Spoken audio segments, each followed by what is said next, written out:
जैसे ही गोपियों के साथ थिरक थिरक करके प्रभु नाचना प्रारंभ किए कि कामदेव आ गए।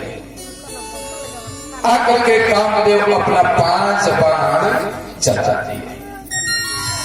कामदेव के 5 बाण कौन कौन है?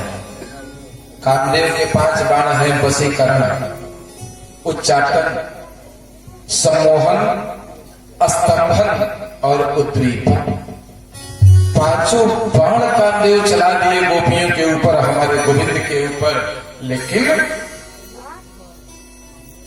हमारे गोविंद क्या करते हैं, जितनी गोपियां उतने गोविंद बन जाते हैं और लगे सेवा करने, लगे गोपियों के साथ रास करने के लिए। जब गोविंद के ऊपर बोला जाए राधे राधे राधे राधे, जय श्री राधे जय श्री राधे। जब गोविंद के ऊपर कामदेव के बाणों का कोई असर नहीं हुआ तो कामदेव गोविंद को प्रणाम करके चले गए। कामदेव गोविंद को यह कह करके स्तुति किए कि अच्युतम केशवम राम नारायणम कृष्ण दामोदरम वासुदेवम भजे। अच्युतम, अच्युत का मतलब न च्यवते स्वरूपात अच्युत, जो अपने रूप से भटके नहीं, वही अच्युत।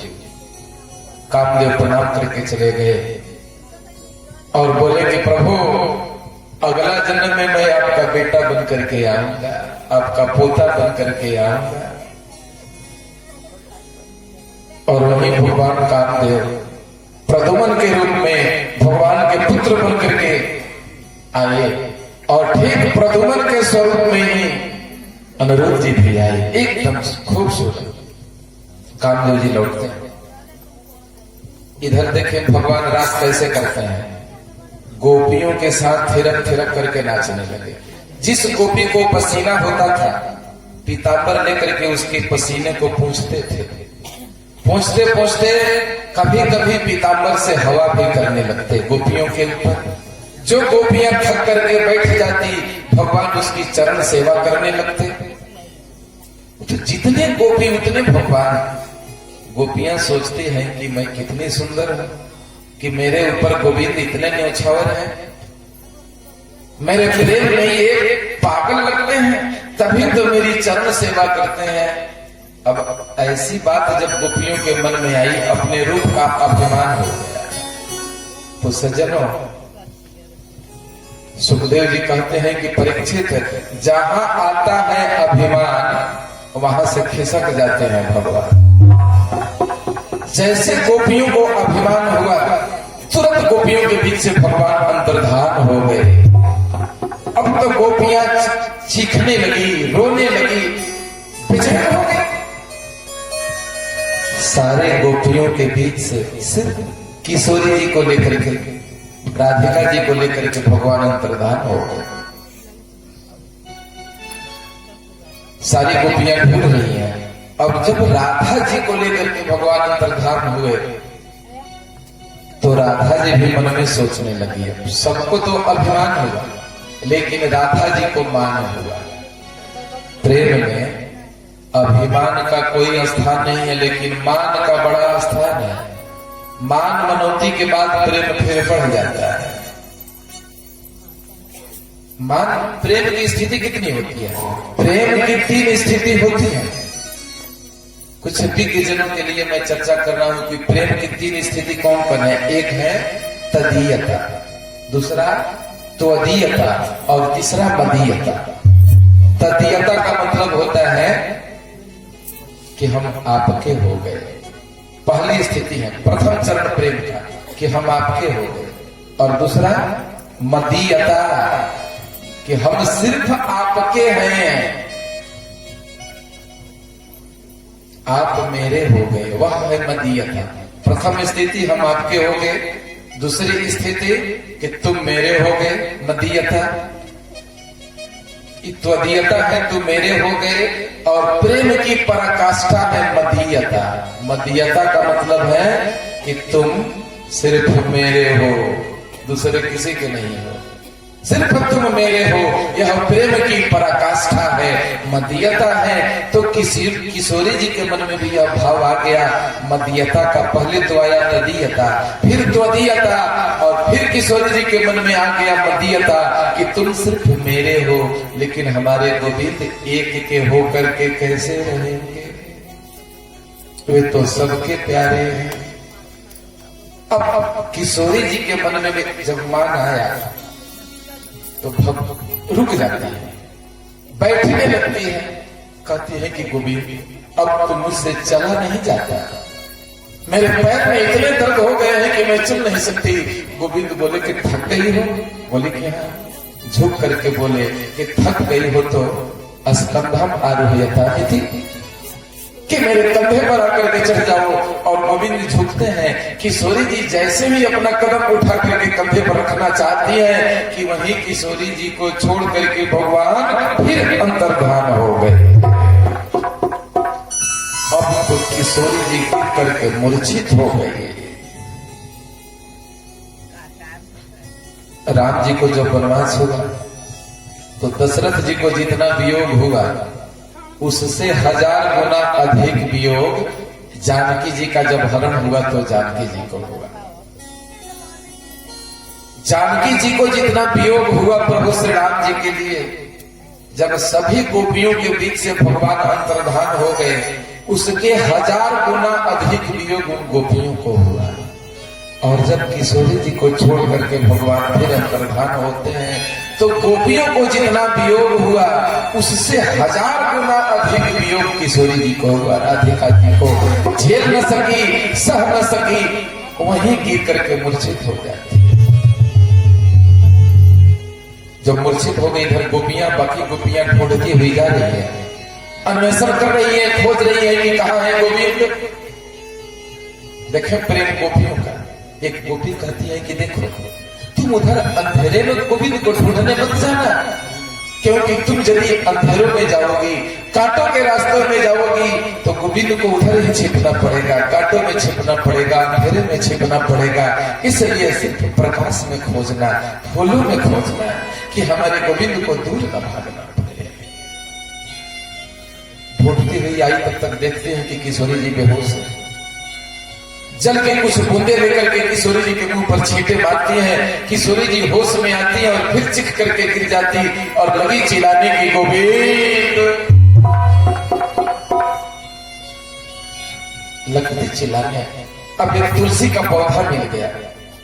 उस तुलसी के पौधे से गोपियों ने पूछा कि अरे तुलसी, तू तो मेरे गोविंद को बड़ी प्यारी है, तू जरूर जानती होगी कि मेरा गोविंद कहाँ है, क्योंकि तुलसी महारानी तेरे बिन हमारे गोविंद भोजन भी ग्रहण नहीं करते, भोग नहीं लेते, और सिर्फ तू उन्हें मिल जाती तो हमारे गोविंद भोजन की आवश्यकता भी नहीं समझते, इसलिए तू जरूर जानती होगी कि मेरे गोविंद कहाँ है। तब तक हवा के झोंकों से तुलसी का पौधा हिल पड़ा, और जब तुलसी का पौधा हिला, एक गोपी कहती है कि अरे तुलसी, तू क्यों बताए, तू इनकार कर रही है, तू कह रही है कि मैं नहीं बताऊंगी, तो क्यों बताएंगे, तू तो हमारी सौंप जो ठहरी। इसी तरह गोपियां ढूंढ रही हैं।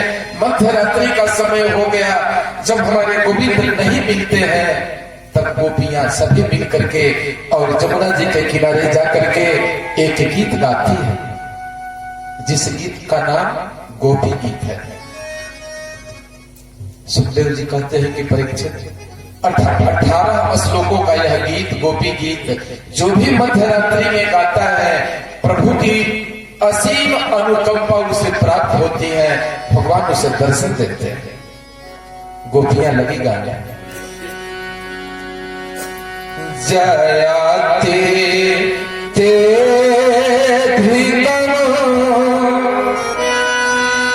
जन मना प्रजा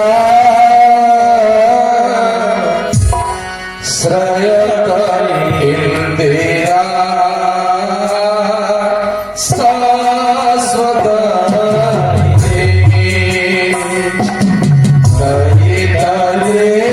सदा दीक्षता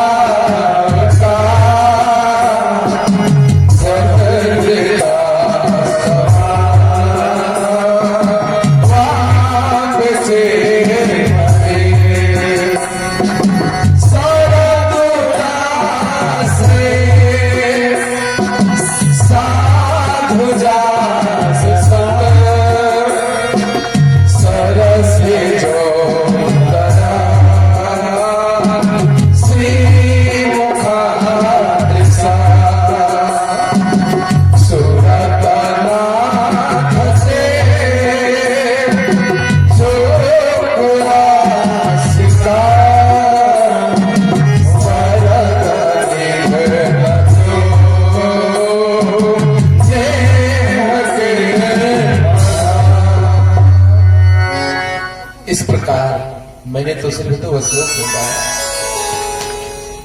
18 श्लोकों में गोपियों ने गोपी गीत गाया। जब गोपियां गोपी गीत गाने लगी, हमारे गोविंद बिना विलंब किए एकदम उसी रूप में, जिस रूप में अंतर्धान हुए थे, सारे गोपियों के साथ आकर के मिल गए और रास मंडल में आकर के प्रकट हो गए। बोलिए रास बिहारी भगवान की। सारी सखियां प्रसन्न होकर के नाचने लगी, ताली बजाने लगी। श्याम के नयन कजरारे सखी रे मोबे जादू सोना रे। श्याम के नयन कजरारे सखी रे मोबे जादू सोना रे। श्याम के नयन कजरारे सखी रे मोबे जादू सोना रे। श्याम के नयन कजरारे सखी रे मोबे जादू सोना रे। श्याम के नयन कजरारे सखी रे मोबे जादू सोना रे।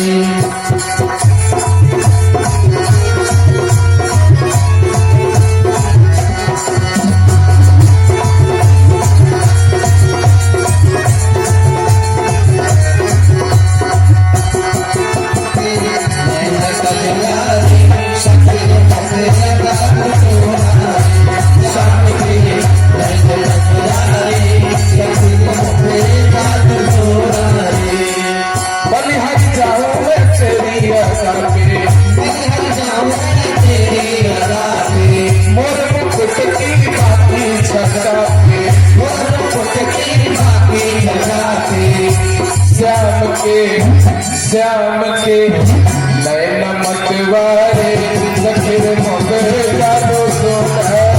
श्याम के नयन मतवारे सखी रे मोबे जादू सोना रे। श्याम के नयन मतवारे सखी रे मोबे जादू सोना रे। नैनन चोट लगी नैनन की, चोट लगी नैनन की। सुन मुन धोल गई मैदान की, मैदान की। श्याम के श्याम के श्याम के नयन कजरारे मोबे जादू सोना रे। श्याम के नयन कजरारे सखी रे मोबे जादू सोना रे। श्याम के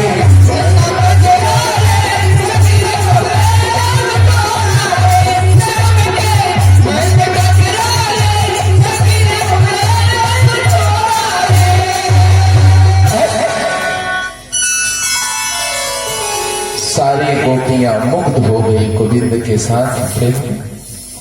इसी तरह रास मंडल में जब 4 घड़ी रात्रि शेष रही, तब इच्छा न रहते हुए भी सारे गोपियों को गोविंद भेज दिया कि अब तुम जाओ अपने अपने घर। सुखदेव जी कहते हैं कि परीक्षित, इस प्रकार माया से मोहित हुए ब्रजवासी अपने अपने स्त्री को अपने पास नहीं समझा। किसी ने नहीं जाना कि मेरे घर की स्त्री, मेरे घर से कोई गोपी रास मंडल में गई थी, किसी ने नहीं जाना। सभी यह भगवान की माया। धीरे धीरे समय बीतता गया और उधर कंस ने एक बैठक बुलवाया। कंस बैठा था कि इतने दिनों से सभी घूम रहे हैं, लेकिन कंस को पता लग गया था नारद जी के द्वारा कि कंस को मारने वाला नंद के घर में ही है। एक दिन वसुदेव जी के बारे में नारद जी आकर के बता दिए थे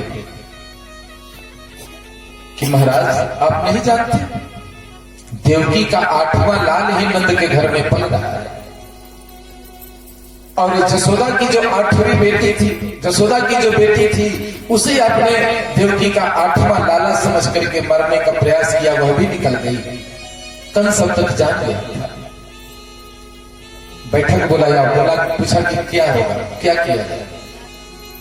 कंस के दरबार में एक राक्षस था, बोला कि महाराज सबको आपने भेजा, अब की बार मुझे मौका दिया जाए, मैं जाकर के जरूर उस छलिए को मार दूंगा। फिर कंस ने कहा कि रे सोच लो, एक से एक बड़े बड़े राक्षस गए, कोई नहीं मार करके लौटा, सब मर के आए, सब मर गए, कोई नहीं लौटा, तुम क्या कर लोगे? राक्षस ने कहा कि महाराज आप मुझ पर भरोसा करें, वह भी केसी, मैं भी केसी। इस राक्षस का नाम था केसी। तो केसी कहता है कि जो उसका नाम है वही तो मेरा नाम भी है। फर्क इतना है कि मैं हिंदी का केसी हूं और अंग्रेजी का केसी। कृष्णचंद्र को भी तो अंग्रेजी में शॉर्टकट में लिखेंगे केसी, और इसका असली नाम केसी था। बोला कि वह भी केसी, मैं भी केसी। घोड़ा बन करके गया केसी, हमारे गोविंद केसी के मुंह में हाथ डाल करके और वहीं घोड़े को मार दिए। सो चीख मार करके घोड़ा नीचे गिर पड़ा, वह भी मारा गया। अब कंस बोला कि कोई नहीं जाएगा, अब कोई नहीं जाएगा, उसको यहां बुलाएंगे। शिवरात्रि के अवसर पर मेले का आयोजन करेंगे, मल्लशाला होगा, बुलाते हैं। लेकिन बुलाने जाएगा कौन? कंस ने कहा कि उसके चाचा को भेजेंगे। वसुदेव जी के भाई थे अक्रूर जी। अक्रूर जी को बड़े प्यार से कंस बुलाया, और जैसे ही अक्रूर जी दरबार में आए कि कंस उठ करके खड़ा हो गया। जब खड़ा हुआ तो अक्रूर जी बुद्धिमान थे, समझ गए कि जब अपने से आप भी समझ जाए कि जब अपने से बड़ा व्यक्ति आपसे अधिक नम्रता दिखाए तो समझ लेना कि कोई न कोई खतरा करने वाला है।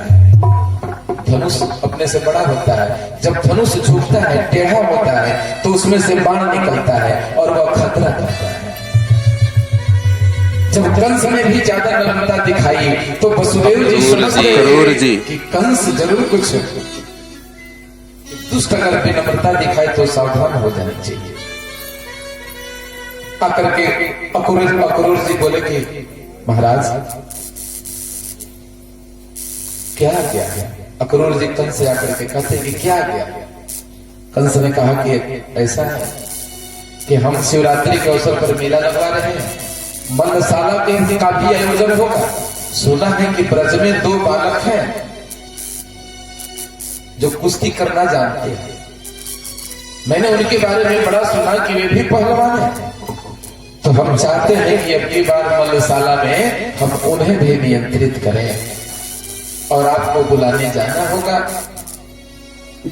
अक्रूर जी कहते हैं कि महाराज हर व्यक्ति ऊंची मनोरथ करना चाहता है। अक्रूर जी बोले कि हर व्यक्ति ऊंची मनोरथ करता है, लेकिन होता नहीं है जो ईश्वर चाहता है। कंस ने कहा कि जितना कहा है उतना करो। अक्रूर जी रथ लेकर के आए, और रास्ते में जब अक्रूर जी रथ लेकर के आने लगे, सुबह चले थे तो रास्ते में सोच रहे थे, कल हमारे मास्टर शिक्षक महोदय भजन सुनाए कि अधरम मधुर, यही सोच रहे थे कि उसका अधर कितना मधुर होगा, मेरे भतीजे का पैर कैसा होगा, हाथ कैसा होगा, आंख कैसा होगा। इसी भावना में सोचते हुए जा रहे थे कि सब अरविंद ही अरविंद, मुखारविंद, नेत्रारविंद, करारविंद, चरणारविंद कि सारे कमल के फूल के समान होंगे, यही सोचते हुए जा रहे थे। सो जाना था वृंदावन और पहुंच गए। मथुरा से कहा तो सीधे दिल्ली आ गए। अब इनको याद आई, स्मरण आया कि अरे हमको तो वृंदावन जाना है। फिर दिल्ली से घूमे, और जब दिल्ली से घूमे फिर सोचने लगे, और सोचते सोचते अब की बार फिर रास्ते में वृंदावन छूट गया, आगरा पहुंच गया।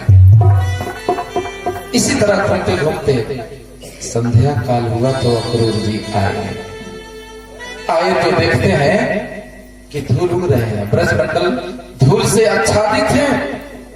अक्रूर जी को समझते देर न लगी कि गोचारण करके हमारे गोविंद लौटे हैं।